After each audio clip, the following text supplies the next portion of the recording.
السلام عليكم ورحمة الله وبركاته. حيا الله الجميع في رابع يوم من أيام دورة التحضير لاختبار الآيلتس،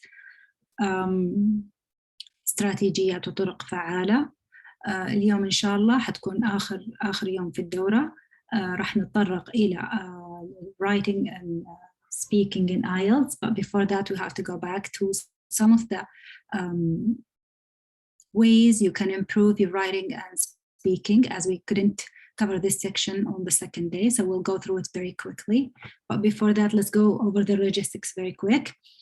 We'll start with some of the ways to improve your listening and writing and speaking, and then we'll move on to the IELTS speaking and writing. We will have a break for 5 minutes after the first hour, or depending when do we finish, like probably on the end of the last hour.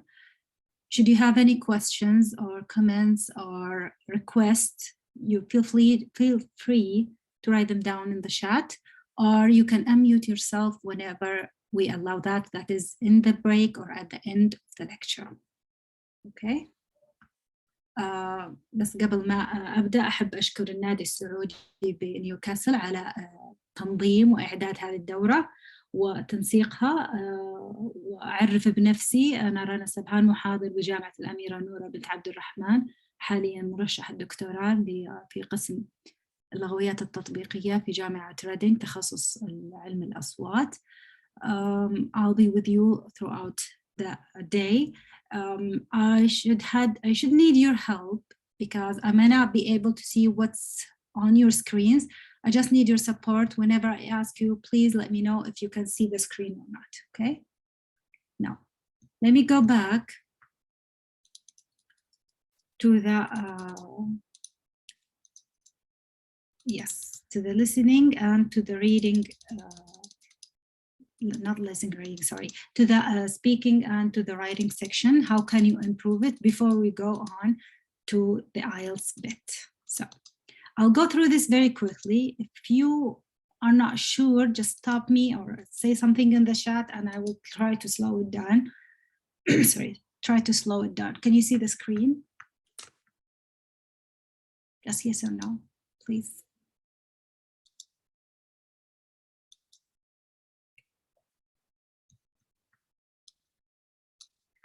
Can you see the boost your writing skill?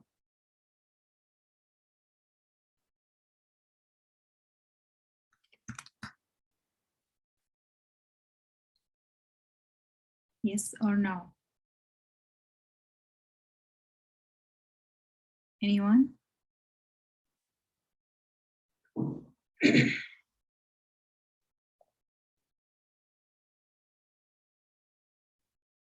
I will assume that you can see it, so we don't waste much time. How to boost your writing skill. So the very common thing to do is to keep practicing. So the more you write, the better you get at writing. How? Devote at least 20 minutes every day to write some text, any kind of text. Do not just write like articles or essays. Try to write emails, try to write notes, try to summarize what you have read earlier, and so on and so forth. Also try improving yourself by reading other people's writing. This is a very good way of learning to write, by imitating, by rewriting what other people have expressed or learned from the ways they are writing. Plan and structure by brainstorming ideas. So whenever you have a task, you want to write something, do not just start writing right away. Take some minutes before writing and brainstorm. Brainstorm means to think of all the ideas you want to write down, okay? And then write them down in bullet points, okay? And then try to outline them, which one should go first, okay? And finally, edit your own writing. How can you edit your own writing? You can look for typos or spelling mistakes, check your grammar, set your work aside before you edit, so you have your own environment. Read aloud okay? And whenever possible, cut the unnecessary words or the repeated ideas, okay? Writing skills. What are the writing skills? There are 4 important writing skills you have to develop, okay? So that you have a good result in your writing. You should develop your grammar, and grammar includes punctuation and spelling as well. Essay types. You have to familiarize yourself with the essay types: exposition, persuasion, description, narration, and so on. You have to learn how to write different types of essays, and then build your own vocabulary. Again and again, you'll see the vocabulary goes with you with all the skills. You have to have your own dictionary of vocabulary, and learn how to form sentences and paragraphs. This is also very important, very major, or a major issue with English learners is they don't know how to form correct sentences or correct paragraphs. So let's learn how to do that. For a paragraph structure, each paragraph should have a topic sentence and some supporting sentences. What do I mean by a topic sentence? It means the main idea. What is this paragraph going to talk about? For example, if you look at this example here, the topic sentence is the very first sentence. The human body is a wonderful piece of work that nature has created. It's clear, it's direct, it's not complex at all.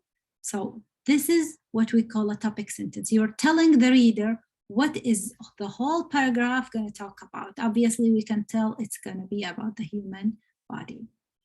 And then the following sentences are called supporting sentences. Why? Because they support the topic sentence. They add more information to the topic sentence. They provide explanation, they provide description, they provide more examples to support the main idea.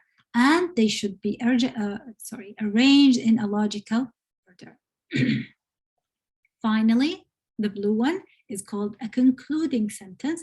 That is the last sentence in a paragraph where you summarize the main idea. Some just rephrase the first idea and as a concluding idea. Both ways are correct. Just don't copy the same topic sentence and rewrite it down as a concluding sentence. That wouldn't be acceptable. Now, this is the paragraph structure. How about essay structure? Essay is going to be way longer than the paragraph. It's going to be, it will consist of at least 4 paragraphs, the least.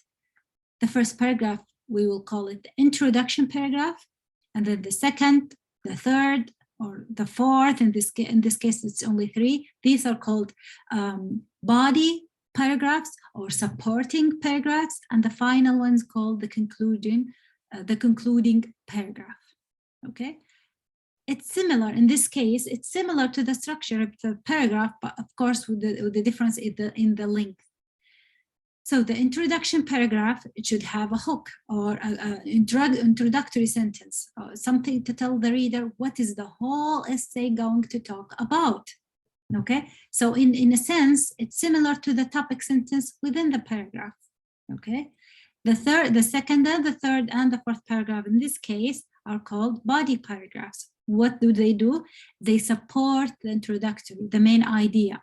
They are giving either more explanation, giving examples, more illustration for the main idea. And the last paragraph is called the concluding paragraph. This is where you assure or rewrite the introductory paragraph, or you summarize your ideas, or you reach to a conclusion in the last paragraph. Just make sure that in each paragraph you follow the paragraph structure we have just discussed, meaning it should have a topic sentence, it should be the very beginning, it should be as clear as possible, followed by supporting sentences, and ending up with a concluding sentence, yes. And this concluding sentence within a paragraph, within an essay form, it could be just to summarize the main idea, or you could use it as an introduction to the next paragraph. So both ways will be acceptable in an essay structure. Here are some of the writing resources where you can use. these two. I'm not gonna show you because if I do that, it will take a lot of time and we still have loads to cover today. So I will just summarize it, just show it to you very quickly. You can check it out. If you still have questions, I will post my email by the end of the day, and you can ask me whenever you want, whatever you want, okay? So these two resources will help you to write paragraph. This one will help you, guide you, support you in writing an essay. This source is about grammar, will help you in establishing good grammar. And these two resources will be academic phrase bank. And by phrase bank, I mean they will provide you with the necessary phrases you can use, for example, to introduce an idea, to conclude an idea, to write an example, and so on and so forth. And then we have approaches to writing. This is also more guidance, more so resources about writing. And finally, I have attached another guide for the punctuation. When can you use periods? When can you use semicolons? When can you use commas? And so on. Okay. Moving on to the speaking skill. How can you develop your own speaking? You can improve your speaking by following the following list. Number one, you have to improve your pronunciation for the individual words. Make sure that each word you pronounce, you are following the correct pronunciation. How can you do that? Well, you can consult online dictionaries, you can download apps and just double check with these apps what's the right pronunciation for each word, okay? And when you listen to that pronunciation, to the native pronunciation or the correct pronunciation of that word, imitate it, copy it, say it again the same way you listen to it, okay? And repeat it more than once, okay? And record yourself saying it. This is number three. Record yourself while repeating it, and then listen to yourself and listen to the correct pronunciation and compare and self-correct yourself, okay?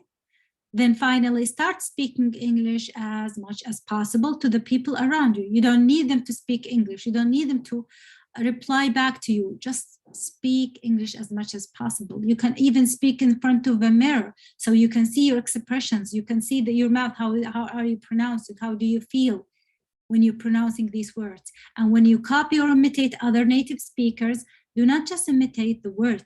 Try to imitate phrases, try to imitate sentences, so longer or bigger chunks of words rather than just one word. So in this case, you know how to pronounce the words in the right stress and pronounce the sentences in the right intonation, which is really relevant and important in the English language. How to improve your speaking? Well, you have to obviously think in English. Why? Because if you notice yourself and you wanted to speak with someone, you will probably, this is of course for learners in English or beginners or intermediate level of English learners, they think in Arabic, okay, and then they translate it into English and then they say it. This will take time. You will lose some of the information in the translation process. You sometimes make mistakes in translating the ideas because, of course, the structure in English is totally different from Arabic. Instead of doing that, try in your brains to think in English, okay? It will take time, but practice doing it. The more you practice, the more you get better at this and thinking in the language you wanted to speak in. Read aloud. Remember in the reading section, when I was telling you about some of the techniques for the reading, I told you to read aloud. This is when it's helping for the pronunciation. When you read aloud and read not just words or sentences, but paragraphs. So just get used to the language as much as you can. Learn phrases, not words. Again, in English and in all languages, there are collocations. Collocations means words that go together most of the time. An example would be homework. We usually say, do your homework, right? We never say make homework. They don't go together. It is mostly do your homework. This is where you learn phrases or collocations that go together. And then learn the proper way of speaking, use of intonation, use of stress. You know that the English language relies on stress for meaning. So sometimes the same word can mean different things, either a verb or a noun, based on the place of the stress. I could think of a quick example here. Let me think of.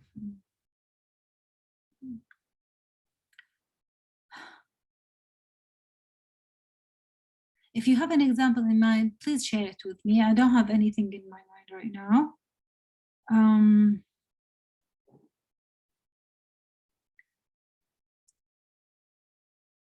I don't have an example. If I have something later on, I will share it with you. So just bear in mind that English has stress within the words. So the same word could have more than one syllable. For example, the word star, this is one syllable, star, okay? Whereas a word like computer, this is computer, 3 syllables, okay? One only of these syllables will be pronounced higher or stronger than the other 2, okay? And it's mostly in this case, it's the middle one, so computer. The one in the middle is more stressed than the other 2, okay? Intonation goes with sentences or with the phrases. If you remember last time when we talked about function words and content words, we said that native speakers tend to stress content words, and this is where you need to focus here where it is important, okay? So for example, in a sentence, the boy went to the store, you don't pronounce all the words on the same intonation. First, it depends on what you are saying, if it's a question or if it is a sentence. If it's a question, the boy went to the store, so you have a rising tone at the end. Whereas if you want it just as a sentence, as a fact, the boy went to the store. It's kind of falling at the end, right? You won't learn this by just reading it. You have to practice it and you have to listen to native speakers saying it, so you know the difference, okay? Also expand your vocabulary, of course, and finally plan your conversations when you can. What do I mean by plan your conversations? Let's say you're going to a restaurant and you know you're going to order a certain dish. Practice that conversation before going to the restaurant. What dishes are you going to ask for? How can you start your sentence? What kind of questions you're going to ask, and so on and so forth. So planning it makes it easier when you practice it. And here are the speaking resources. Of course, I would suggest starting with the sounds of English. Before you knowing the words, start with the smallest unit of sounds, and that is the sounds of the letters or the segments. And here, these 2 resources are very good for learning the sounds. And I have listed here a bunch of speaking activities. They're really good. They will encourage you to talk in different topics. And finally, a podcast about English pronunciation. Okay.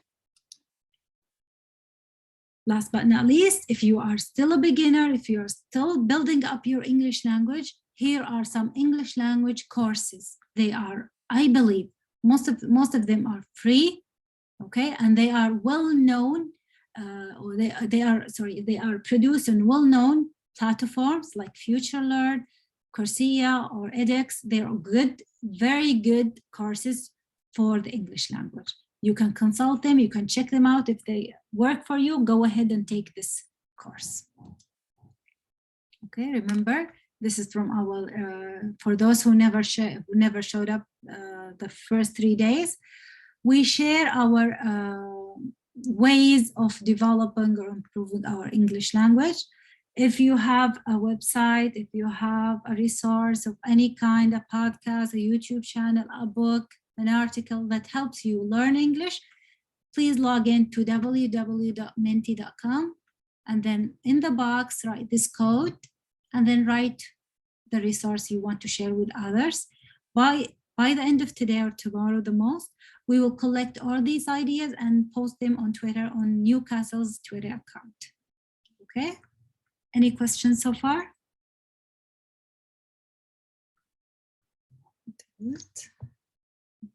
Okay, let's move on to the IELTS speaking, and let me do that very quick. Any questions, please ask me now if you have any. Otherwise, we will go to the speaking.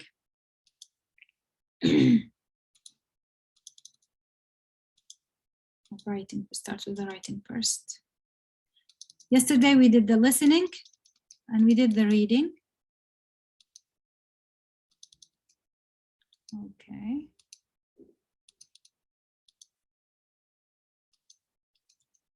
This is the reading. Now we will start writing, the IELTS writing. Let me refresh you what is the IELTS writing. The IELTS writing will occur the third section in the IELTS test. It will last for 60 minutes. It will be about 2 tasks. The first task will last, it is advised, it's not will last, it is advised by the British Council to spend 20 minutes in the test, writing 150 words. And the second task, it is advised to spend 40 minutes writing 250 words, okay? For task 1, it is based on some graphic or pictorial information, and you're expected to write a summary or a descriptive report about that picture. For task 2, you're asked to produce a written argument on any given topic, and you're asked to organize your ideas clearly and support your idea or your thought or your argument with some examples. How are these 2 tasks assessed? 4 criterions. First, task achievements. That it means, did you answer the question and did you answer all parts of the question? Number 2, coherence and cohesion, where your ideas clearly listed and clearly represented and you can move smoothly from one idea to the other. For the third one, lexical resources. Do you have enough vocabulary? Can you express yourself using different sorts of vocabulary, including synonyms? And finally, grammatical range and accuracy. Is it grammatical enough? Is it all the sentences you performed are grammatical or not? Okay. Points to note in the IELTS writing task 1. What should you know? You should know that the IELTS writing task 1 worth only 33% of the whole writing module score, which means, what do you learn from this? You should learn that I shouldn't spend too much time on task 1. Even though I think it's hard and I did not produce good writing, don't waste your time on it. The most you spend 20 minutes and then you move on to the next task. You may be shown 1 or more than 1 visual, okay? 2 tables sometimes, or 2 charts. This visual information can be shown as a table, as a chart, as a process. I will show you in a minute what I'm talking about in this bit. Charts in general are divided into 2 parts. They are either dynamic or static. Dynamic charts mean that they move from one time to the other. They are discussing an event or describing something over time, okay? Whereas static charts, it is 1 point at a time, just describing something in one specific time, no change in the time. Okay, learn the following different questions, of course. Learn how to analyze a bar chart, a pie chart, a line chart, a graph, a table, a flow chart, and I will show you briefly how can you handle these types of questions. Let's start with the bar chart. Now, this is a bar chart. Are you following? Yes or no will do, please. Just to make sure you're with me.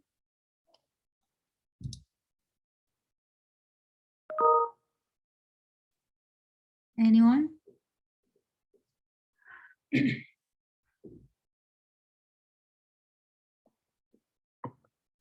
Are you following? Just on the chat, please.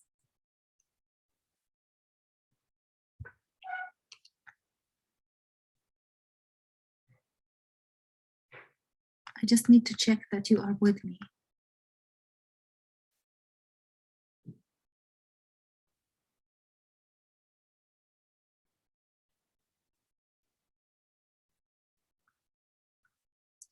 Okay, I'll assume that you are with me and you can see everything, and I will go ahead and continue. But please, if you have any problems, issues with the voice or with the sound or with the presentation, please start me in the chat. What is the question again? I'm just asking, are you following? Are you following? Is everything clear so far?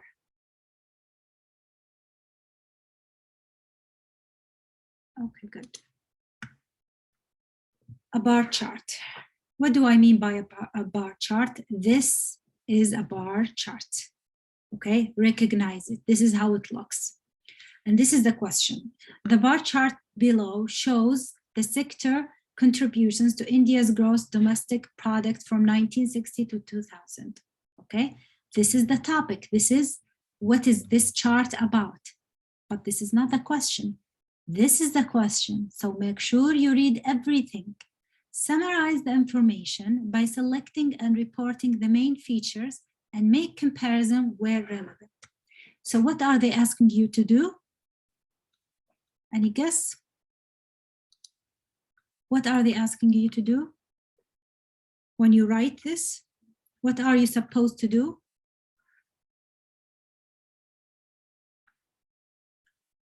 You are asked to summarize, number one, okay.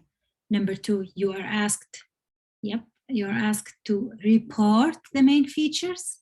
And number three, you're asked to make comparisons. So 3 things, you're asked to do them, and you have to write them within 150 words, not less. Okay, how can you answer a question like that? What would be your first step? Now you read the question, you read the topic, and you read the question, and you know you're supposed to write 150 words. What should you do next? Before writing anything, examine the chart. It is very important to understand it first before start writing it. So let's do this together. This is the chart. This is the title of the chart. They are telling us that this is contribution as percentages of India's GDP. So here's another information. We know that this is a percentage, okay? Next, we check the axis of the chart. We check the horizontal line, and we check the vertical line. In the horizontal line, we see them 1960, 1970, 80, 90, and 2000. So these are the years, all right? From 60 to 2000. Now, how about the vertical one? We see 10, 20, 30. It's obviously the percentages. Now we know what does this represent and what does this represent. What's next? We still have some more information here. We know that they are comparing 3 elements. They're comparing agriculture in the dark red, industry in the lighter one, and service in the pink one. You see how many information you learned so far? And this is very important. Now, in the task 1, you're supposed to write at least 2 paragraphs. The first paragraph, you should write an introduction. Then you should write an overview, where you report the main features, and then you dig into some of the details of the chart. How can you write the introduction? By paraphrasing this sentence. Do not copy it. If you copy the sentence as your first sentence, firstly, it will be considered as plagiarism, all right?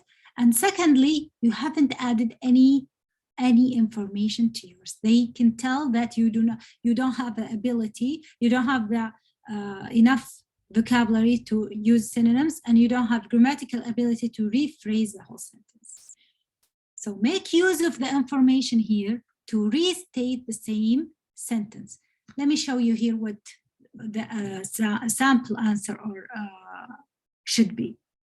The bar graph, okay, here they use graph, here it is chart. Both are okay, both are synonyms. Illustrates, here they say, shows we replace it with illustrates, right? The relative percentages, this is what we learned from here, okay? This is new information not mentioned here, but we learn it from here. Contributions made by the agricultural, industrial, and service sectors. Instead of saying the sectors' contributions, we used, again, the same information in the chart in here. In India economy, we added this more between 1960 and 2000. You see, the writer here just paraphrased this sentence and used some of the words or some of the information from the chart, right? Next, you should write an overview, or you should write the main features. What do I mean by the main features in a chart? Can you answer me? When I ask to find the main features, write about the main features in a graph, what do I mean?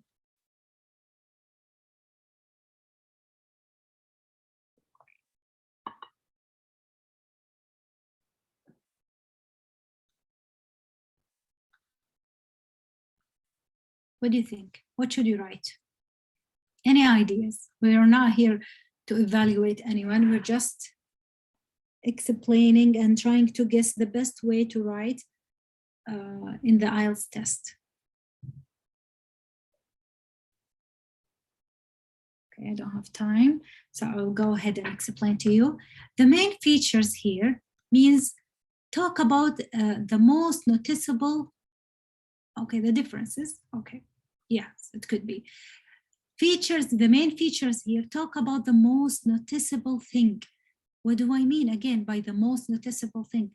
Is there a higher grade or a lower, the highest, sorry, the lowest, the most expensive, the least,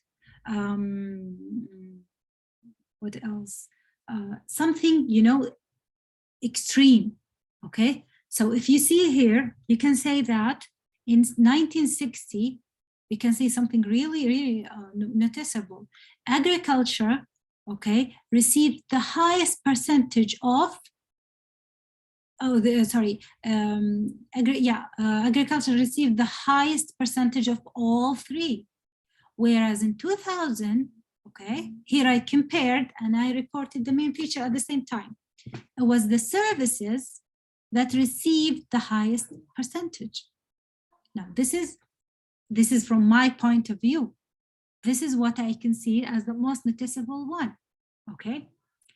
Another, or you can say it in a different way. You can say that, well, agriculture seems to reach its highest, or highest percentage in 1960, but in 2000 it reached its lowest percentage. This is a very good point as well, right? You can say, you can report the same thing, but in different ways. Just report the most noticeable ones, okay? You can, okay, let's go ahead. This is the main features. Now you move on to the details, all right? Details including differences, including similarities, or comparing between them. Okay, now you can choose. Shall I talk about each year, or shall I talk about each item throughout the year? That's up to you. Both are acceptable. You just make sure you report something important. You're not just listing. Meaning, if I say, well, in 1960, agriculture reached over 60%, industry reaches 15%, services reached 17%. In 1970, agriculture reached 55%, industry reached 20%, services reached 25%. This is wrong. This is not coherent. This is not relatable. You have to make it relatable. You have to make a statement. You have to summarize the idea, not just list what you see in front of you. Okay, so for the details, you can say, for example, if you notice that services are gradually increasing, right? From 1960, 1960 it was almost 17%, and it grows up to 25%, 27%. In 90, it grows double into almost 45%, and it reaches its highest percentage on the 20,000 with over 60%. This is a good point to report, okay, because you are telling what happens to it. On the other hand, agriculture kept decreasing throughout the year. It was in over 60% in 1960, and it reached, and it gradually was decreasing until 2000, where it reached its lowest point at 12%. Are you following? You can also say something about industry. Industry, on the other hand, let's see, did it grow? Yes, it grew in 1960 and 70, right? And then from 1980 till 2000, it's almost get the same percent, which is almost 25%, right? So do not just report what you see, but explain it. Are you following? So this is a bar chart. Let's move on to the next one. Here we have a line graph, okay? So the line graph here looks like this. So let's read it and see how can we deal with it. The line graph, below shows radio and television audiences throughout the day in 1992. Here is the prompt. Here is what they are asking you to do. Summarize the information by selecting and reporting the main features and make comparisons where relevant. Don't forget you have to write 150 words. Before you write, examine what you see. Examine everything so you can write you can be as informative as possible. The title here, radio and television audiences in the UK. You see here, you know it's located in the UK, but here in the prompt, it did not say it. October till December, so another new information. You know it's from October to December 1992, okay? Now let's check the vertical line. It's percentages of UK population over 4 years old. So we know the audience, we know something about the audience. They are 4 years old. And the horizontal line shows us noon and midnight, which is the time from 6 a.m. till 6 p.m. Okay, that give us around 12 hours, right? And it's the time of day or night. Okay. Now you know information, extra information. You don't have to write exactly the same first one in the introduction. You can add more just from examining this line graph. Okay, moving on to the next one, the pie chart. The pie chart looks like this. Okay, again, you will have to read the question. The chart below shows the reasons why people travel to work by bicycle or by car. So here they're giving you 2. The first one, reasons for cycling to work. The second one, reasons for driving to work. Okay, and they're giving you different reasons for each one. And for different reasons, they're giving you the percentage, okay? So what can you write as an introduction?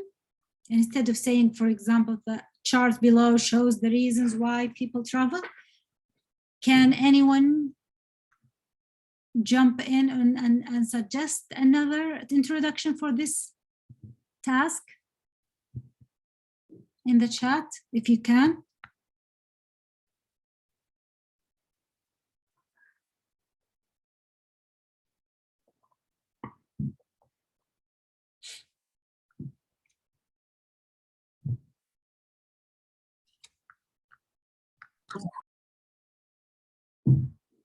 Yeah, if you want to unmute yourself, go ahead.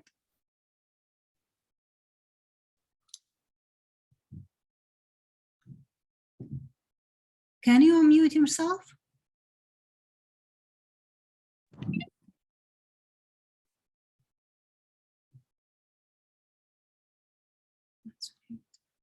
Okay. Okay. So here, the chart below shows the reason why people, you can say,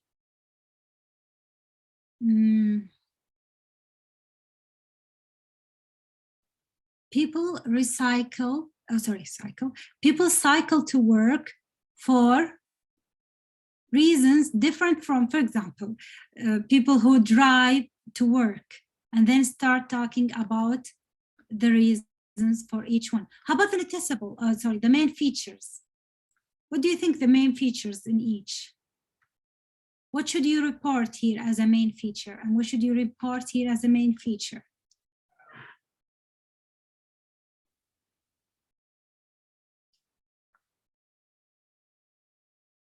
You can talk about, for the main feature here, you can talk about either the highest percentage or the lowest one. Both are okay, okay? Here, the same thing. You can either talk about the highest percentage or the lowest one. Both are okay. You just pick something that is really noticeable and talk about it. Okay, moving on to the diagram. This is a diagram. Okay, they're asking you that the diagram below show a structure that is used to generate electricity from wave power. So you know it's a structure, it's a process to generate electricity from the water. They're asking you the same question to summarize, report main features, and make comparisons. Before you do anything, examine the picture. So this is about generating electricity from the sea. So you know it's from the sea, all right? You have A and B. So what's the difference between A and B? If you look closely, you will see here, it's the wave coming to the generator, while on the second one, B, it's moving away from the generator. That's your point, okay? Table, the next one. You might sometimes be given a table and ask the same question to summarize, report main features, and make comparisons. What should you do in a case of a table? How can you report? Make sure you understand the whole thing. So the table here, give this distribution of world population 1950 and 2000 with an estimate of the situation in 2050. Okay, so here, examine the first one, the headings. This one is about world population. So we have how many countries, for example, not countries, how many areas. We have Africa, Asia, Europe, Latin America, North America, and Oceania. And here we have the dates, 1950, 2000, and 2050. This is just the estimate. And then we have them as percentages. So we can add more information to our introduction, okay? How about the main feature in such a situation? How can I find the main feature? Look at the percentages, examine them. Are there any noticeable highest point, either on a horizontal manner, so examining, for example, 9, 13, 20, 56, 60, 9, 59, 22, 12, 7, 6, 9, 9, 7, 5, 4, 1, 1, 1. So you just find something really noticeable, or just happened, sorry.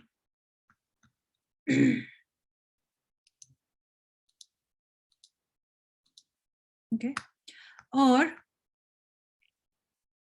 examine them on a vertical way. So for example, on the 50s, it was 9, then 56, then down 22, 6, 7. That is noticeable to notice. And for in the 2000, it's 13, then 60, then 12, then 9, 5, so it's decreasing. In 250, they are expecting it to really drop down, okay? A map. Sometimes you'll be given a map and asked to summarize the main information, report the main features, and make comparisons where relevant. And they're telling you that this map below shows the village of Stockford in 1930 and 2010. And then they're giving you the two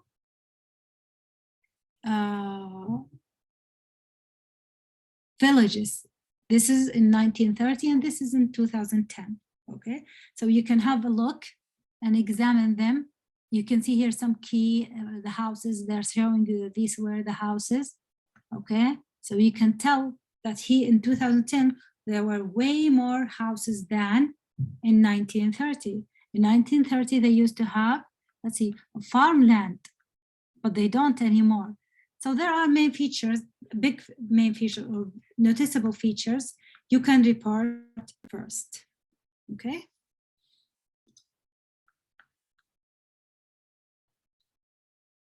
Okay, for each visual information, there is a language or a correct language. You have to learn these words to express each visual information. For example, in a bar chart, the very first chart we discussed, these are the vocabularies we use with it. So we can say gradually increasing or gradually decreasing, a slight fall or kept rising, reached a peak, or increase at a steady rate, or fell, or increased sharply, or a low of, finish at. All these vocabularies are used with a bar chart. Whereas in a pie chart, because it's the circle one and it's only percentages, you use different vocabulary. You can say the proportion of, or the percentage of a large number of people or companies or whatever, over a quarter of people, a small minority, a significant number of, or less than a fifth. So the language, as you can see here, differed significantly from one chart to another. And I have provided you the chart where you can learn more about the vocabulary of each chart or table. Okay, let's go back to IELTS task 1 steps. When you go through task 1, what should you do? First, examine the information of the 2 axes, okay? Try to understand everything written in front of you. Examine the most obvious trend, any differences, similarities, increases, decreases, these are all important. And then start the writing. Start with the introduction, begin with 1 or 2 sentences about the main task by paraphrasing the question. And then an overview, and by the overview, I'm talking about the most noticeable thing in that visual information, okay? The highest, the lowest, and so on and so forth. And finally, the detail. Now dig more deep into that visual information. Tell us more about it, any similarities, any differences, any constant increasing or decreasing, and so on, okay? What are the IELTS task 1 tips and strategies? Let's learn them. Study the variety of sample answers that you can find online. The way you can learn how to do or nail task 1 is to read how other people wrote the task. This is how can you develop your own way of writing it. You will learn the new vocabulary, you will learn the style of describing and summarizing. Learn appropriate vocabulary, of course. Do not write about everything. As I said before, do not just like give a list. Like in 1990, this happens, or 1940, this happens. Don't do that. Make, link the words, link the information. Avoid copying from the question. Paraphrase either by changing the word order, using synonyms, different word form, and so on. Your answer must be displayed in the form of an essay or a paragraph. No bullet points, not 1, 2, 3, don't do that. Make sure you're familiar with all the visual types. Pay attention to the time of the chart as it will determine the tense of the sentence. Remember in one of the, on the table, let me go back and show you.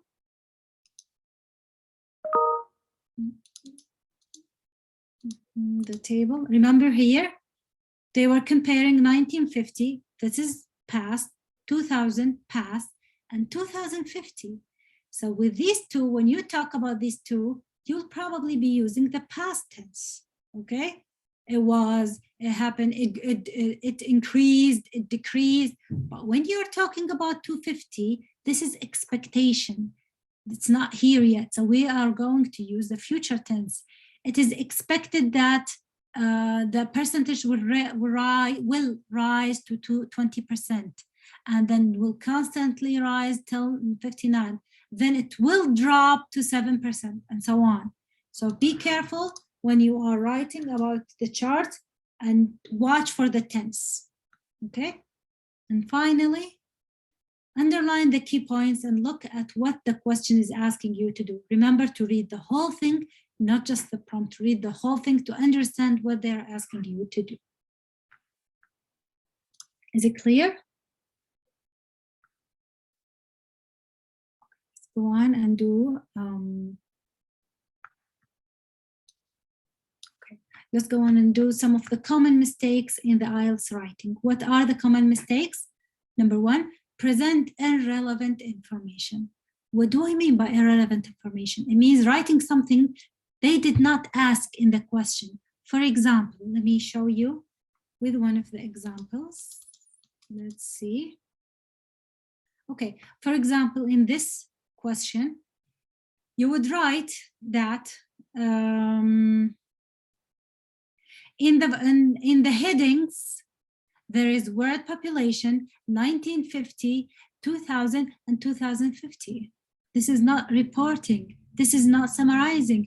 This is describing what is on the heading. This is not like what we're asking you to do. This is totally wrong. So only report the information, not how the information is presented to you. Okay? Copy the question word for word. Again, this is called plagiarism, and this is not advised, and will lose quite a lot of marks for doing that. Change the keywords in the question to inaccurate synonyms. For example, let's examine one of these. Okay, let's go back and do the map. For example, here they're telling you the maps below show the village of so-and-so. Instead, for example, you are going to paraphrase, but you don't know another synonym for village and you decided to use country, for example. So the map below shows the country of Stockford in 1930 and 2010. This is wrong. This is not a synonym for this one. This is totally wrong. You have to use an equivalent synonym or keep it if you don't know exactly, just reorder the whole sentence. Present, again, this is what I've been saying all along, present the data as a list. So you're not explaining, you're just saying in 1922, it was 2%, in 1993, it was so and so. This is like a list, and this is not acceptable. Okay? Now, here is the resources for developing your vocabulary for task 1. Remember when I said you have to learn vocabulary for task 1? I have provided you with a link where we will find loads of vocabulary for each task, okay? And then here, that is the 100 most useful phrases for IELTS writing task 1. You will learn a lot from this one. You will save yourself some time and effort by just learning these phrases. And finally, I have attached some writing samples for task 1. Again, reading them, or you can do them first and then compare your answers to the sample answers and see where you can develop yourself. Okay? Okay, good. Okay, perfect. Perfect time for taking a break. Let's take a break for 5 minutes. I'll see you again at 2 p.m. If you have any questions, please write them down in the chat.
Assalamu alaikum wa rahmatullah. We're back. Let's continue.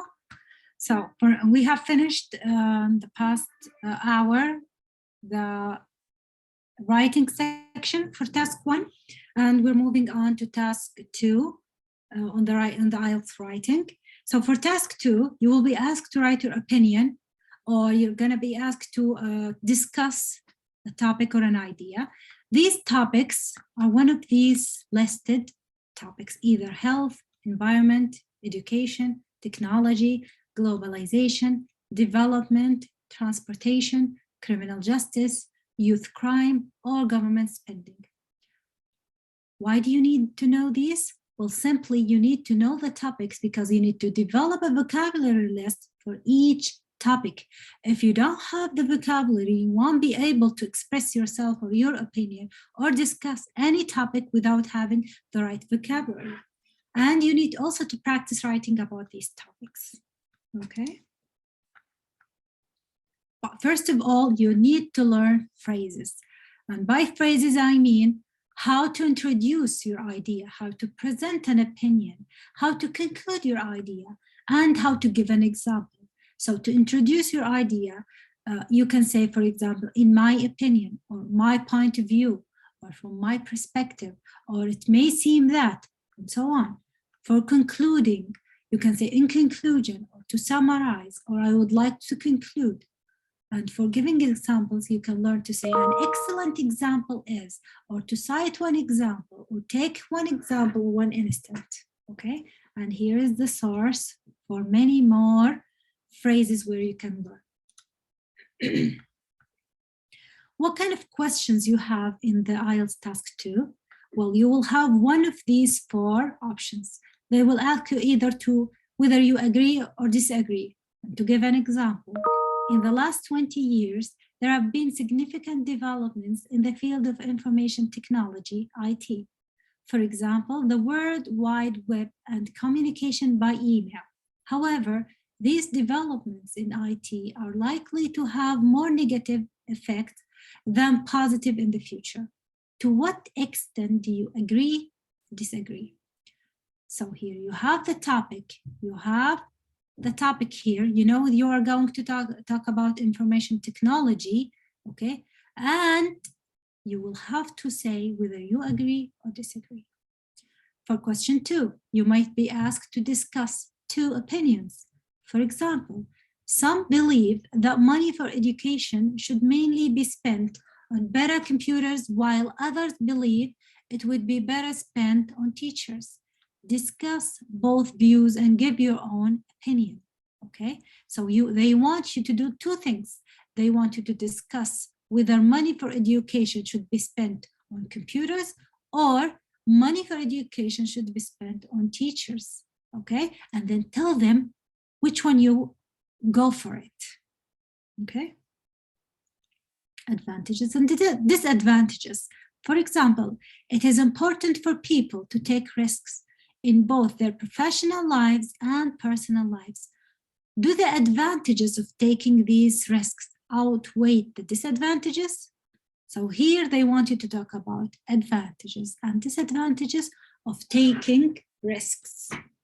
And finally, you might be asked to provide causes or reasons or problems and solution and effects. For an example, as major cities around the world are growing, so are their problems. What are these problems for young people living in cities? What are possible solutions for these problems? So you will need to discuss the problems and the solutions. How can you answer each type of question?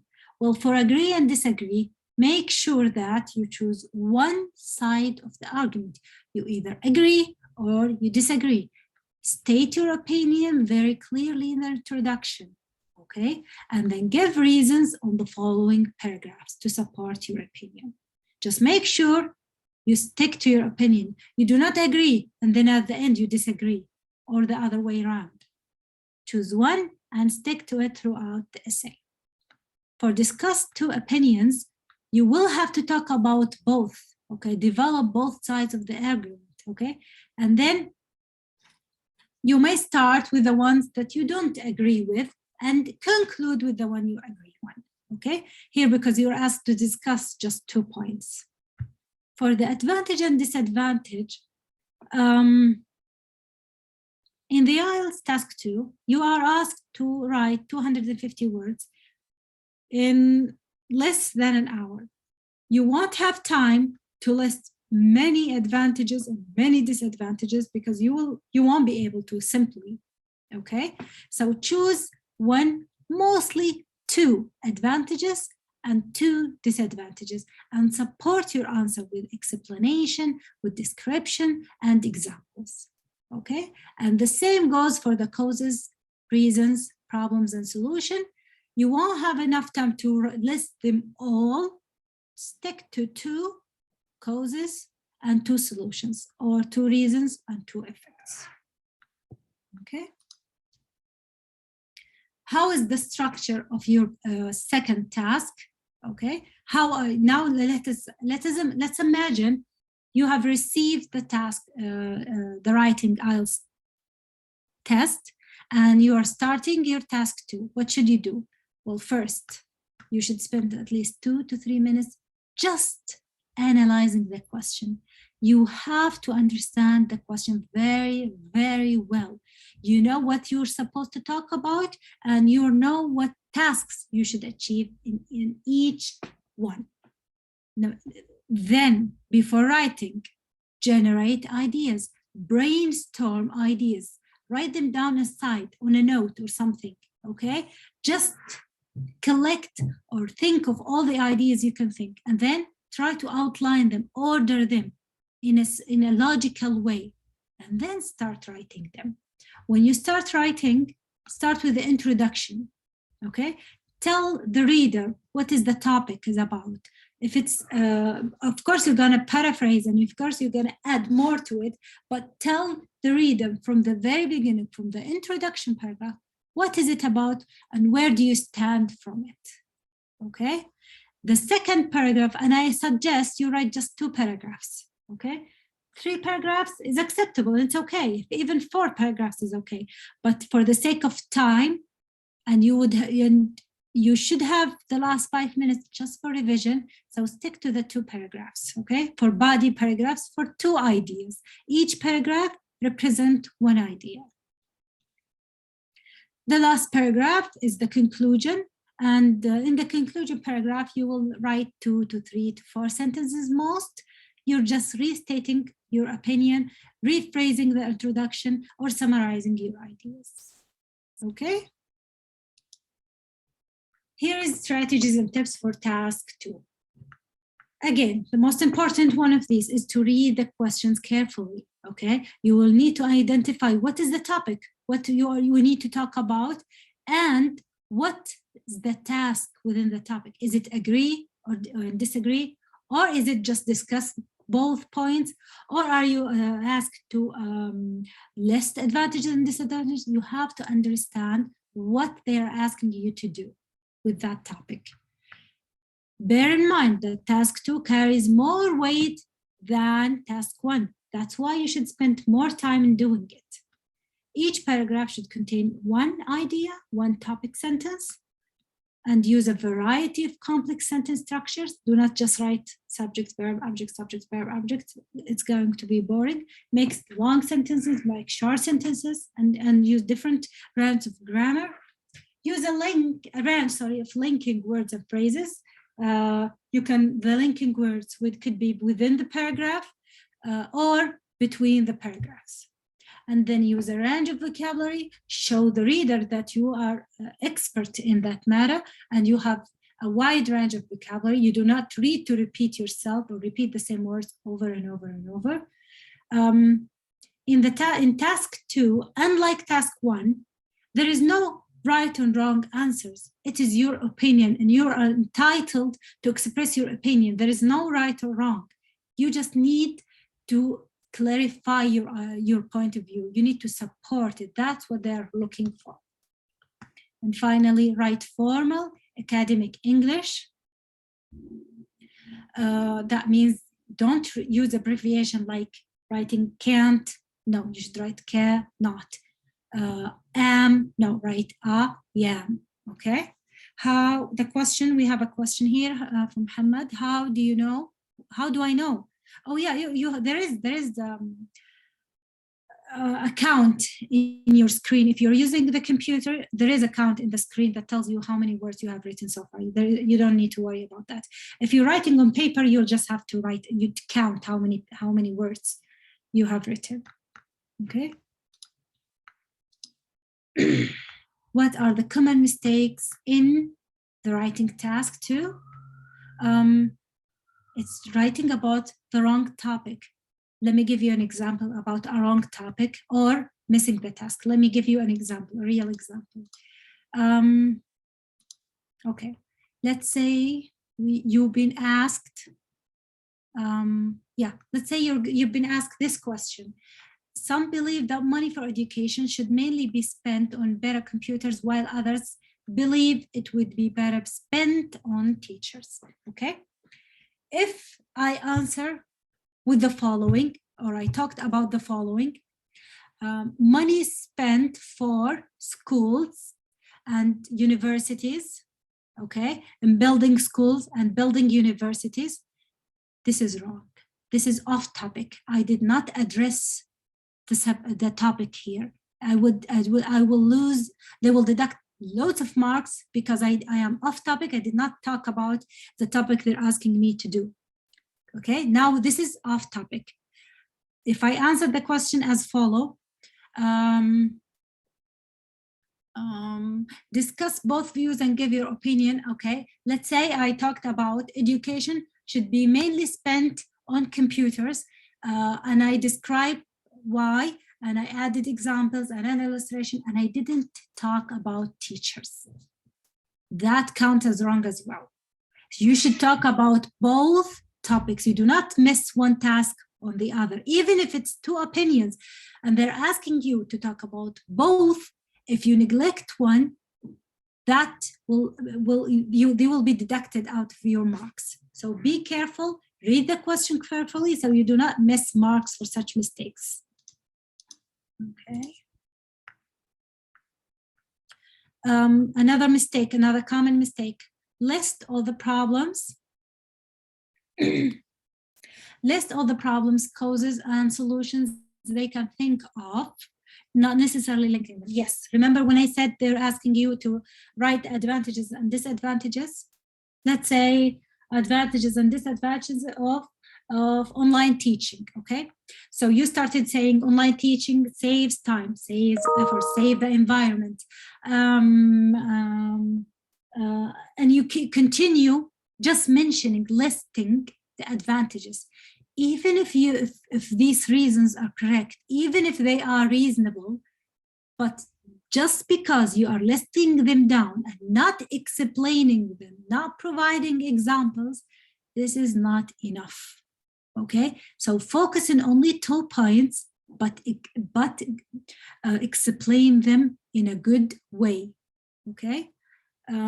Next common mistake.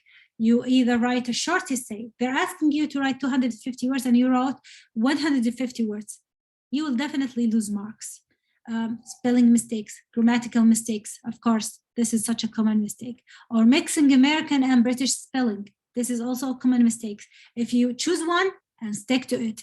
If you want to use the American spellings, stick to it throughout the whole essay.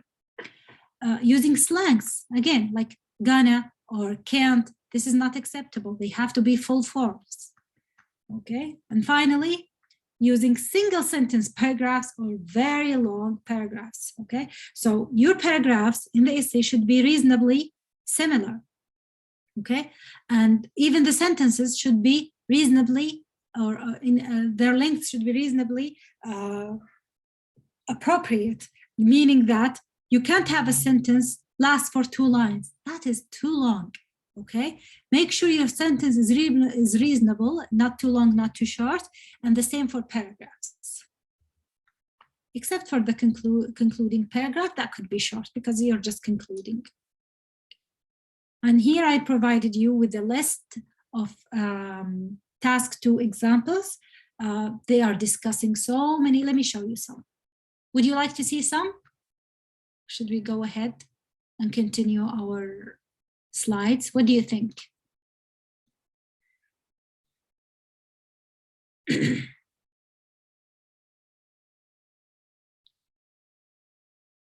you want to see the examples, or you can check them later on your own time? Okay, let's do one then. Let me stop sharing for a minute.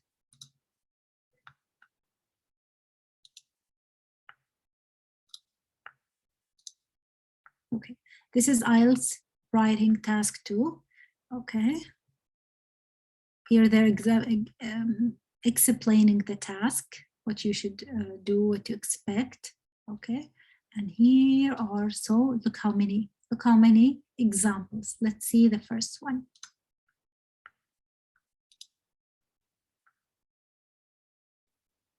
Okay. You start with a tip at the beginning. They're giving you, sorry, this is the prompt. Okay, let's read it. Some people believe that social media sites such as Facebook or Twitter have a negative impact on young people and their ability to form personal relationships. Others believe that these sites bring people together in a beneficial way. This is just the topic. The task is give reasons. You see, here they're asking you to reasons for your answer, and include, so not just reasons, but include any relevant examples from your own knowledge or experience. Okay, this is how you should write it. So what are you going to do? You're going to try and write about this one following these instructions. When you finish, read the model answer here, okay, and get some ideas from them. Okay, this is one example. Let me just go back to our slides. Okay. Here is a general IELTS writing tips and strategies. In general, while you're doing the writing section, be careful while using punctuation. Using a period is different from using a comma. Using a semicolon is different from using a colon. So learn how to use punctuation very well. Avoid repetition. Do not repeat the same sentence over and over. Rephrase it or use synonyms. Keep a count on words so you don't exceed the limit. You need every minute to revise, so do not exceed the limit. Keep an eye, and if you exceed the limit, let's imagine you write 250 instead, it's not a problem, it's just I'm telling you that use that time to revise rather than write more than expected. Keep an eye on the time. You don't want to spend the whole time just writing the introduction. Make it a balance yourself so you can have time for each paragraph. Develop the most appropriate written language for each task, of course. Expand your vocabulary. Pay proper attention to spellings and grammar, and devote a couple of minutes after each writing task just to proofread your writing, okay? Okay, let's move on to the IELTS speaking. Let's refresh what is the IELTS speaking and when does it occur. The IELTS speaking order differs from one to another. When you register for the IELTS test, you will be given options when to have the speaking. It could be before the other tasks, it could be after, okay?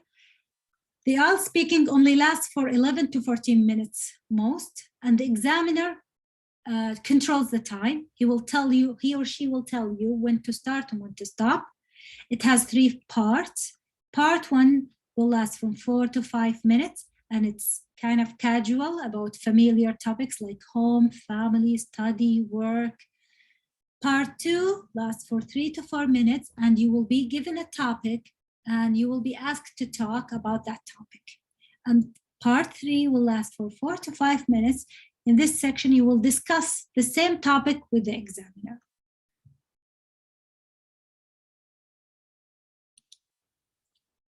Don't worry, Narjis, I will share all the links later on. For the pronunciation, okay. What is the IELTS criteria, speaking criteria. How do they assess your speaking skill? They have to listen to your pronunciation. Are you pronouncing the words correctly? Are you pronouncing the sentences with the right stress and intonation? And then they're examining the lexical resources. Do you express yourself with enough range of words and vocabulary for each topic? And also for the same for the grammatical range. Are your words or sentences grammatically constructed?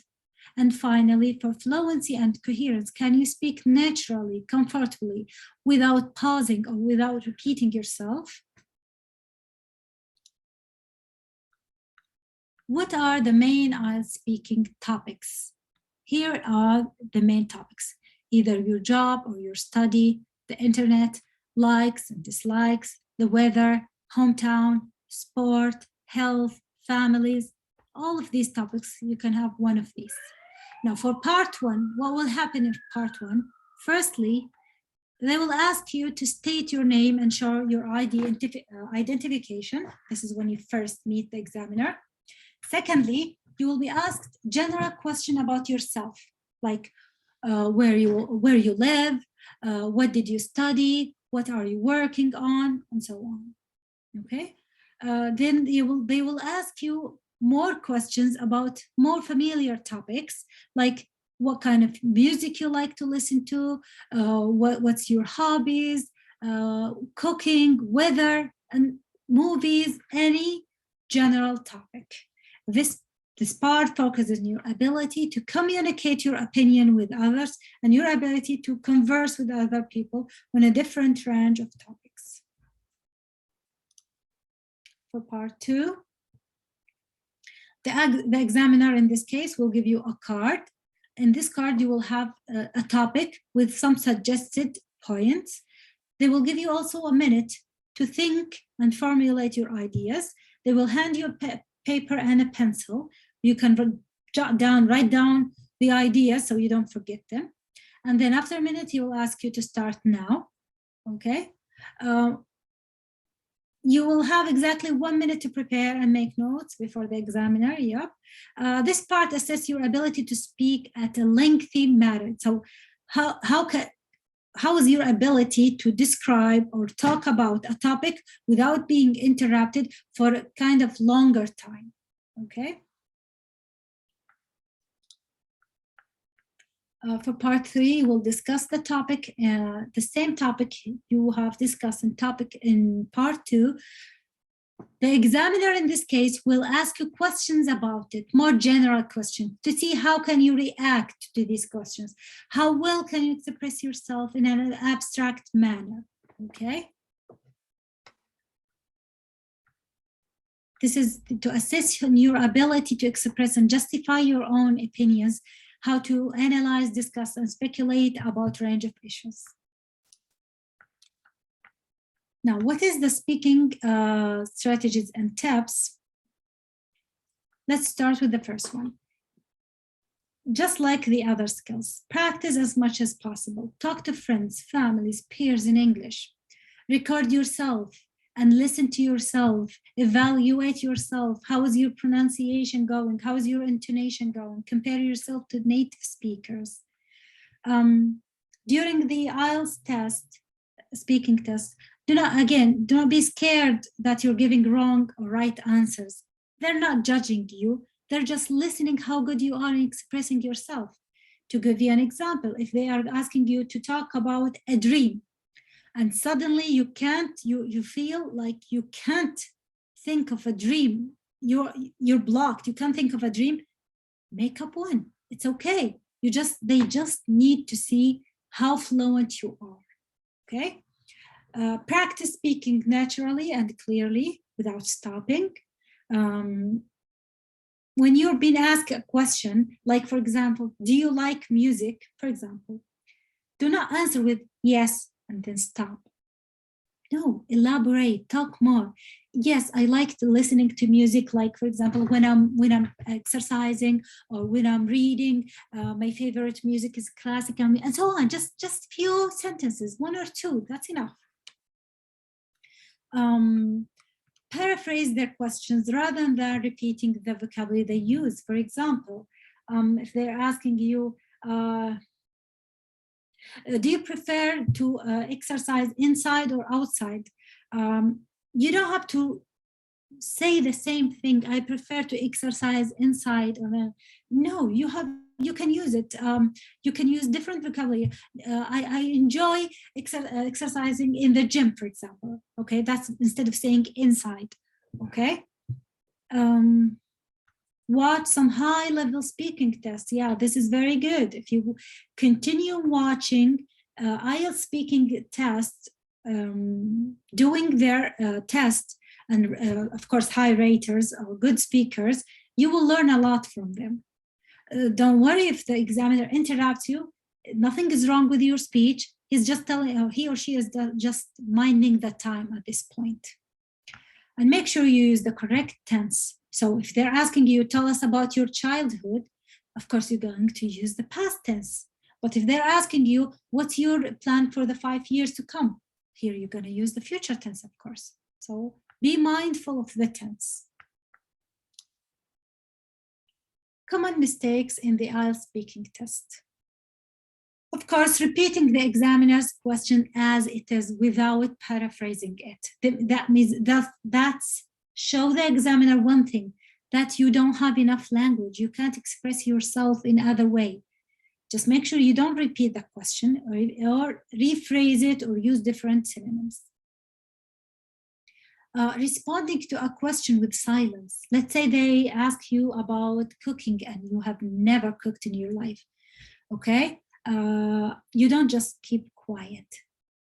No, don't answer with silence. Silence is really bad in the speaking test.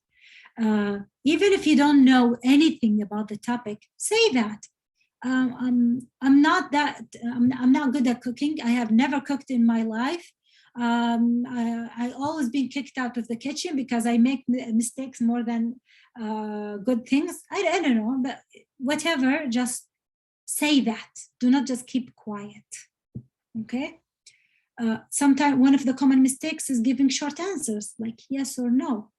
Or do you study in universities? For example, are you still in school or do you go to the university? No, I go to the university, and that's it. No, elaborate and make it personal. You can't elaborate without telling some personal stuff. For example, if they're asking you about the university, oh no, I go to the university, I study in the university of whatever, it is located in wherever, and so on. So tell him something, tell her something about it. Mispronouncing words is a common mistake. Memorizing answers. Believe it or not, the IELTS examiners are trained to detect when test takers are memorizing their own answers. They know. So don't even try to memorize answers. There is a difference between memorizing answers and memorizing phrases. Phrases, okay, you can relocate them wherever you want, but memorizing, it shows. So prepare yourself, just don't memorize the answers. Using flat intonation throughout your speech. Now, when intonation means going up and down, depending on your ideas, what do you want to express? So try to use different intonation.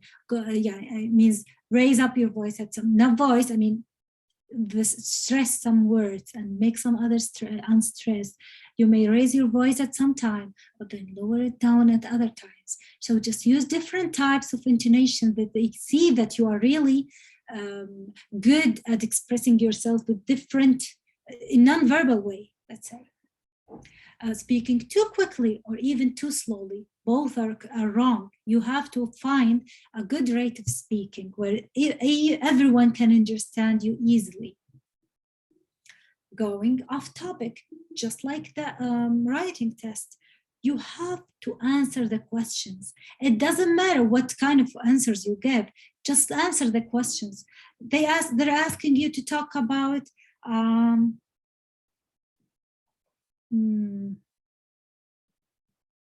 they're asking you to talk about climate change. Suddenly you decided to talk about hurricanes or I don't know, weather. This is wrong. You have to stick to the topic. Okay. Here are some good resources for teaching you how to speak well, where you can find more sample examples or answers for the speaking test. And here's some samples as well. Okay. Okay. We're reaching the end of this course, and here I'm giving you final IELTS strategies and tips. Okay, this is for the whole test, not just about one task. Remember that the total exam will last for 2 and 45 minutes. That is 2 and 45 minutes, sitting on the same chair, using the same table for 2 and 45 minutes. That's a long time. Be prepared. How you prepare yourself for such a thing? By practicing taking the test or practicing the test on the same time, sitting in front of your laptops for 2 and 45 minutes. This is the only way you can practice and you can prepare yourself for such a test. If you do it without practicing, okay, you will lose your focus, you will lose your concentration, you will be tired, you will be restless, you won't be able to answer the questions properly because all you're thinking of, oh, I just want to stand up or I just want to finish. This is wrong. And you lost everything because you didn't practice to sit and focus for 2 and 45 minutes. So please consider doing that at least 1 or twice a week before the test. Have a study plan starting today. Make your own plan. Do not rely on others. No one knows you better than you. You know how can you, when is the best time? Do you study well early in the morning or do you study well late at night? Do you study well in quiet environment or do you enjoy the noise, like the outside noises, the irrelevant noises, like in a coffee shop or in library? You know how to fix your own study plan. Will it work for you if you study 2 hours without interruption, or do you like to study and take breaks?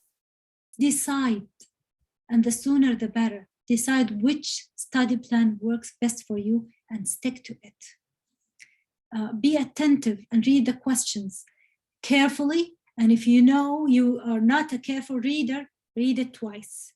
Highlight the key points in the questions so you don't forget. Practice the timing of each section. The IELTS listening requires you to listen for 30 minutes.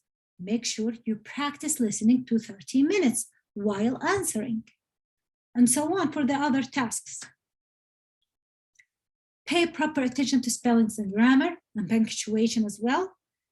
Take the test in real exam conditions, okay? Imagine yourself, this is the test and sit for it, okay? Now, I know some of you, this is not their first time in taking the test. Probably they're taking the test for the second time, or God forbid, some of you might need to retake the test again. So here's my tips for those who want to reset the test or take the test again. Do not book right away. Do not retake the test right away. Take a break, okay? Separate yourself from the IELTS for some time, a day, 2, a week, 2, whatever. Just settle down. Try to reflect what went wrong in the first time. What did I do right? What did I do wrong in the first test? Examine your results in each skill. How much did you get for the reading, for the writing, for the speaking, and for the reading? Which one you get the best? Which one you get the worst? Which one you think you need more work on? Okay. Get help. If you know you can't do it yourself, Do not sit there just waiting for some kind of inspiration to guide you through. Find someone to help you. Find a tutor. Find a friend, a group of friends. Go online. Buy a book. Find some sort of guidance. Someone who can help you to go through the studying period. It's hard. It's complicated. Okay? If you know you can't do it by yourself, don't just wait. Go and seek help and ask someone. And again, just practice the test as many times as you can. Okay? Now, these are the resources I have used all over my presentation. They're very good websites. As you can see, they're mostly websites. Some of them about with the British Council, some were not, but they're really, really good. And these are some real tests, okay, where you can log in and practice like real exam tests, okay, for the IELTS. And here are some suggested preparation books. You can, if you're more of a reading person with the books, here are some books where you can start your journey of studying for the IELTS. Okay. I'm sorry. Let's go back. Oh, this is my input. Sorry. Yeah.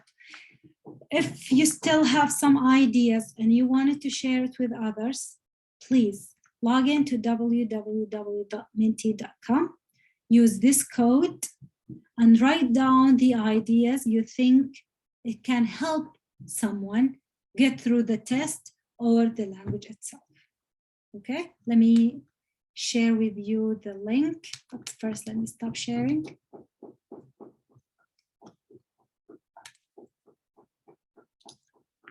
There we go. Okay. Show you in the chat if you still. There we go. Here is the link to Minty. Please log in and write all the points, the resources, the books you recommend others can rely on to go through their test. Okay. We ended the workshop. It's been really a pleasure teaching you all. I know it's been complex. I know it's a lot of information, but I am assured that you will make it. You've been consistent. You joined me for the 4 days, so I know for sure you can go through this and you will get the score hopefully you are looking for. Now this is my information. Please feel free to email me anything, any question. I would be glad to help in any way. Okay, and thank you. Questions, please. To my contact information if you want to.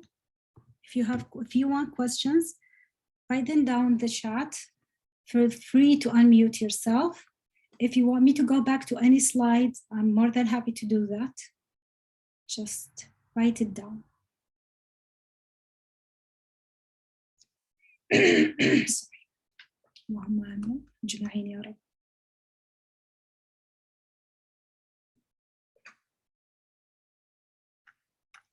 We still have like 20 minutes. Would you like to go back to check some of the resources we haven't checked? I believe we did not check the speaking, and I would like to share it with you if you are still interested.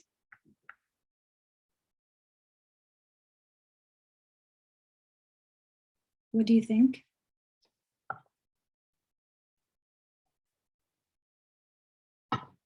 Wonderful. Okay, let's go back to the, sorry about that.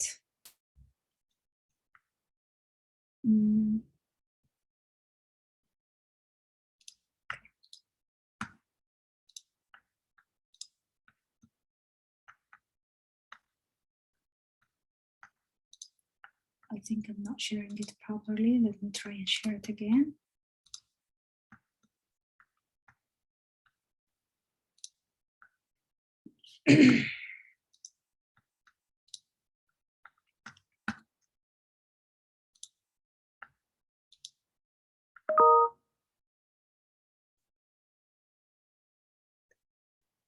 There we go. Okay, let's check. Let's go them one by one and see. This is the first resource. Okay, let me show it to you.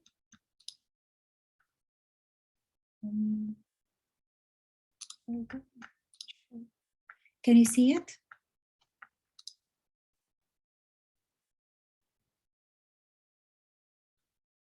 Can you see the screen?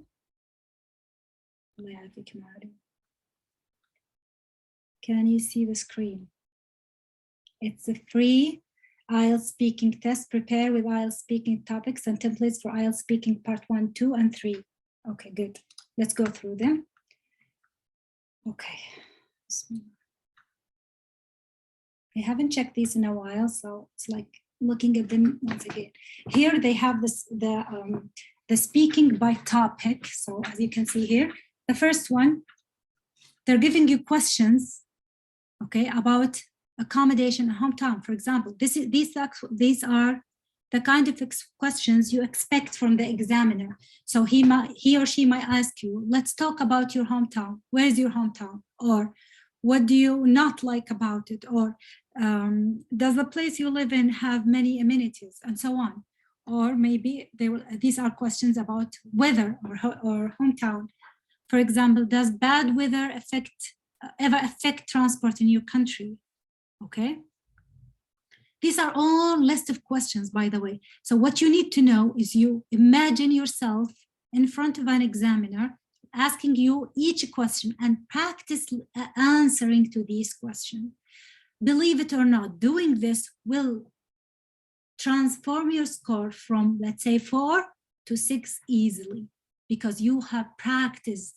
Okay, you will find yourself at some of the questions like, oh my God, I don't know how to express this, or I don't know the vocabulary for that. And you will go and search it and you will learn, and then you will speak again. So you are going to develop yourself while practicing these questions, okay? So here, for example, how do you define volunteer work? If I ask one of you now, how do you define volunteer work? Some of you may not be able to answer it right away. You will have to think about it for a minute, okay? And then prepare yourself for it. So the next time you have any questions about any volunteer work, you will have something to talk about because you are prepared. Another question. Books and TV. Okay, for example, they will ask you, no, not do you prefer to buy books or borrow them?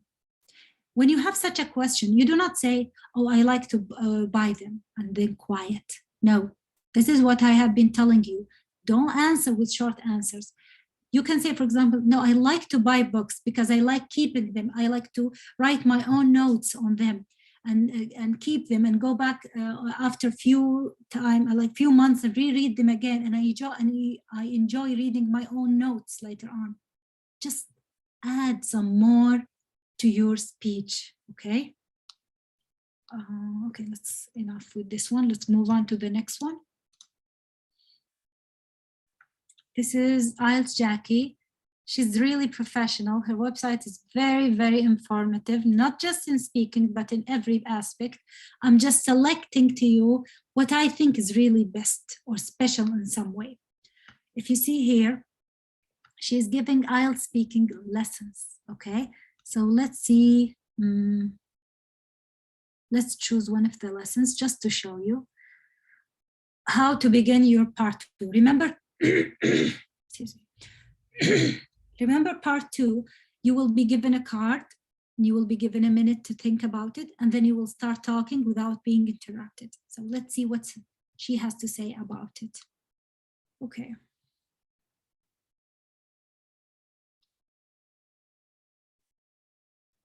Okay, she is presenting you with some planning strategies, okay? How to read the question prompt and make notes, how to brainstorm and prepare yourself, and the 5, if it's a video or what. Okay, it is a video, so you can watch the video and check for yourself what strategies and techniques for each one. And finally, I will show you the sample answers for speaking. Okay, yeah, it's IELTS less, Again, this is a brilliant website. Use it for all the skills, but let me show you what's so special about this one. She is giving you topics for each part. For example, this is the topics, all the topics for part 1, okay? And all the questions, imagine all the questions of each topic. Can you see how much? If you just rely on one website, just answering all these questions, I'm sure you will get the score you're looking for in speaking, okay? This is for the speaking. Let me see if we can go back and do some of the, sorry. Let me see if we can do something about the listening, the writing, sorry, because I explained something about the writing and I didn't share with you. Or did I? Did I show you something about the writing? Did I? The writing. Okay, good to know. Okay, yeah, I remembered now. Let me show you another one for the writing. Very quick. Yep. No, this one. Let's try this one. I think this is about writing as well. Writing topics. Yep, this is important. You see the title?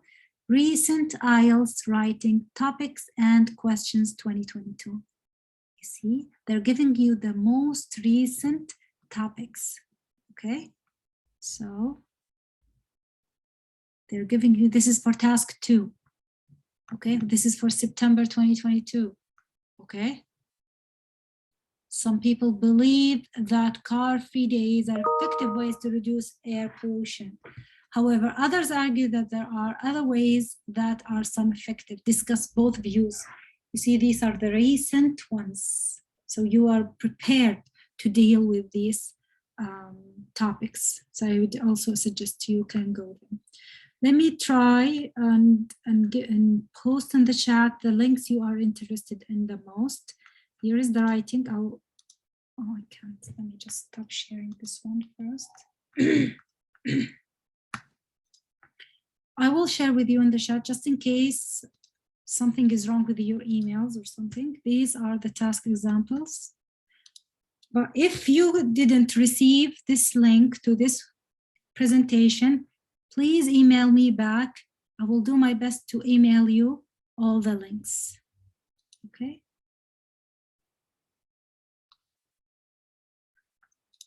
Let me give you the practice.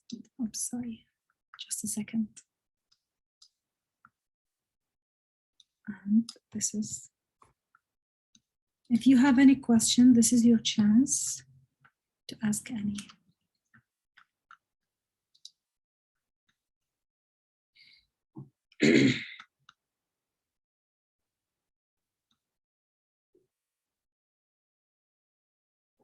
Any questions? Any points you want me to highlight? Any resource you wanted to have a look at?